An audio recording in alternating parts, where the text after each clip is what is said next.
You know what? Sometimes I don't get people. People complain about the craziest things. And they wonder why they're in the situation they're in, and they want to blame God. Why did God let this happen to me? Hey, dummy. What about them decisions you made?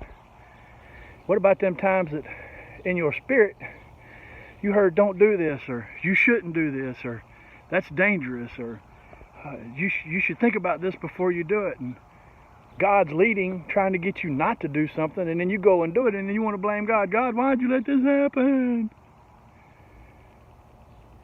Start thinking about the decisions you make. We have free will. We can decide to do what we want to do when we want to do it. But there are consequences for the decisions that we make that are outside of the will of God. We put ourselves in situations that causes us problems by our own choice, not because God's will. Relationship issues. Got married people that want to live like single people and then wonder why their married life goes to pot. It's not how it works. You took that person to be your one and only. Bar none, the one is not one no more. The two became one. But you want to act like you're still one. It doesn't work that way. Nothing comes between you and that relationship of marriage. If it's a danger, you don't do it. If there's an opportunity to cause a division, you don't do it.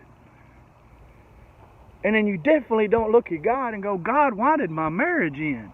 When all these warning signs had been put out there, but yet you chose to do what you wanted to do. Well, now you need to place blame somewhere other than on yourself so you feel better about it. Yeah, this is a pretty tough papa rant. But if you're in a relationship and you're married and you're devoted to that person, then you're devoted to that person. Nothing comes between you. Nothing is done outside of that marriage that could hurt that marriage, that could hinder the progression of that relationship becoming stronger. Now, some people don't agree with me. I get that. But when you said I do, it was done. Bottom line.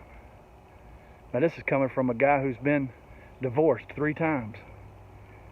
So this is coming from a guy who knows when stupidity steps in, sense steps out. But God had nothing to do with it.